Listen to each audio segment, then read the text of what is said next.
Do you ever notice how chefs don't feel like they have a job? Instead, they have a passion because they love what they do. And nobody ever becomes a chef because they want to make a lot of money. They do it because they love it. They love nourishing other people and serving other people. And it's a form of art. And I want to talk a little bit today about the movie Ratatouille. But I don't want to just focus on the movie. I want to focus more so on the guy that actually influenced that movie to be created. Now, this guy here, his nose is almost as big as mine. Yeah. Now, Ratatouille is an incredibly inspirational movie, as we all know, about a rat of all animals that becomes a great chef in Paris, of all places. And this is where I proposed to my wife, in Paris. I took the menu. I was insecure she was going to say no, so we had to go to Paris for it. Yeah.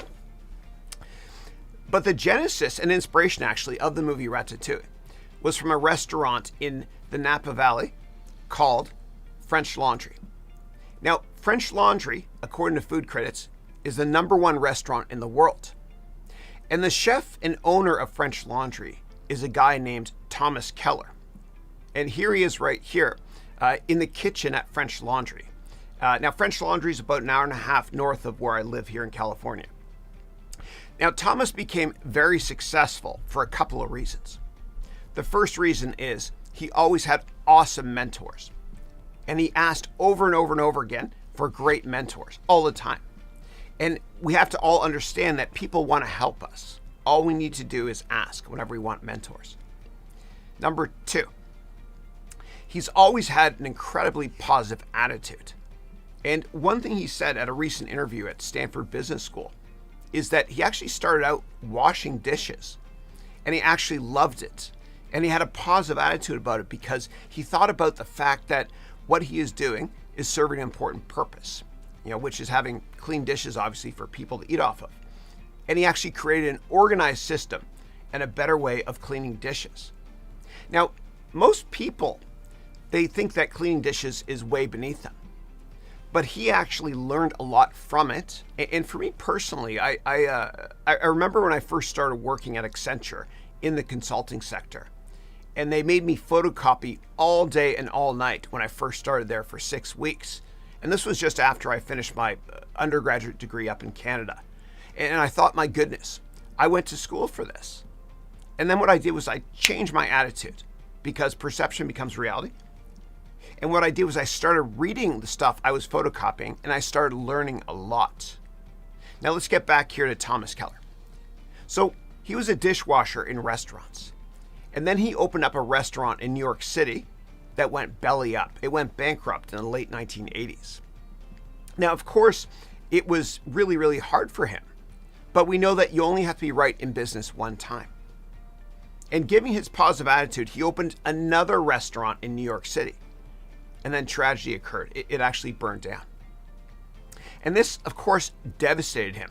So he left New York and he moved west to start over. And just remember that Michael Jordan said, got my favorite prop ever here. He said, I failed over and over again in my career, and that's why I succeed.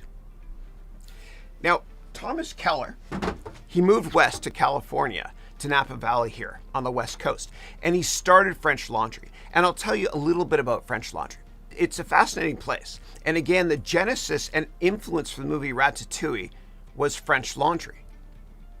Now, to dine at French Laundry, you need to book many, many months in advance. And I've never eaten there, and I probably never will, because it costs $350 a minimum per person, and that doesn't even include drinks.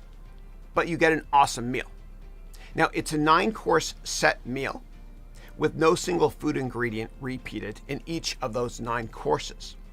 And everything at French Laundry is organic, and they grow all their stuff as well across the street. You can see French Laundry in the top left there, sort of top middle, and across the streets, all the organic stuff that they grow.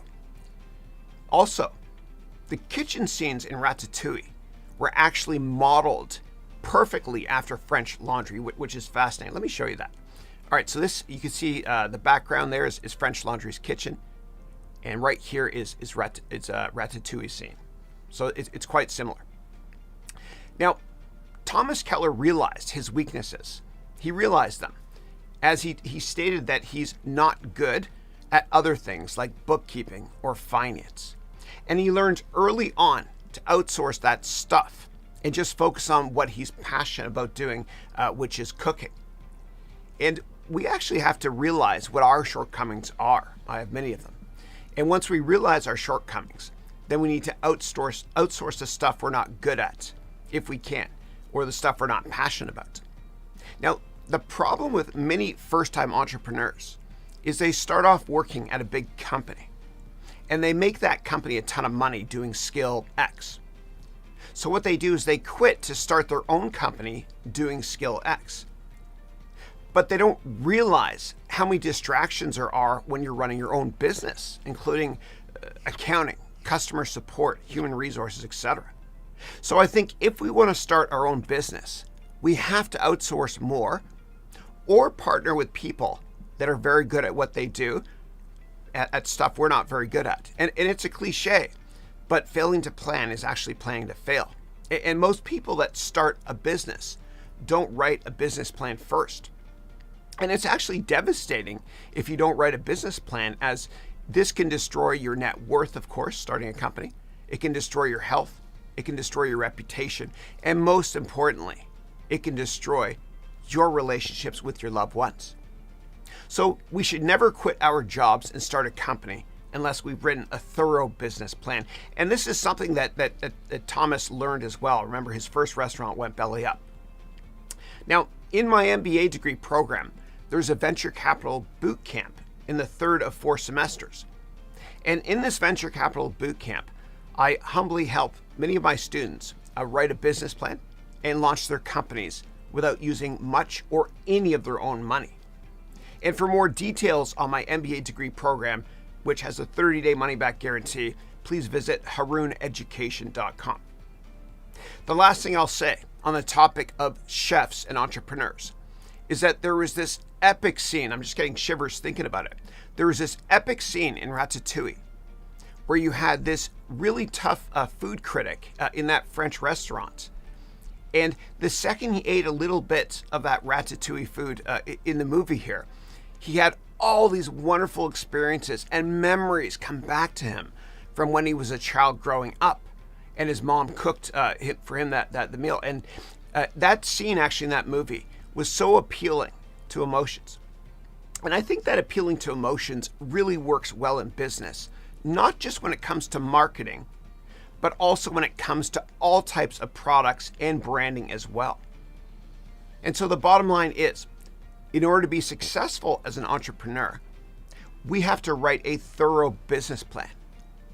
We also need to think with our hearts first, because you can't put your dent in the universe unless you're passionate about serving others and enhancing the lives of others. It gives us a sense of purpose.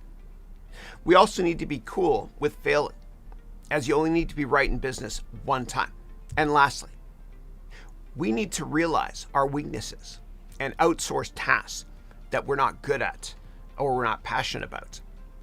And when it comes to your career, I want you to please follow your heart and do what you're most passionate about. And don't chase the money. Just do what you love doing, and don't be afraid to fail a few times. And I promise you, if you have that attitude, I promise you, the money will eventually follow. It always does if we are persistent and we never give up. Now, since almost the day that my 3 sons here were born, they're a bit older now. Since almost the day my 3 sons here were born, I've asked them 2 questions over and over and over again that they immediately answer. I say to them, "You never?" And immediately they say, "Give up." And then I say to them, "You always finish?" And they immediately say, "What you started." So what I want you to do, please, is I want you to stop watching me, and I want you to do a search on YouTube for Ratatouille flashback scene.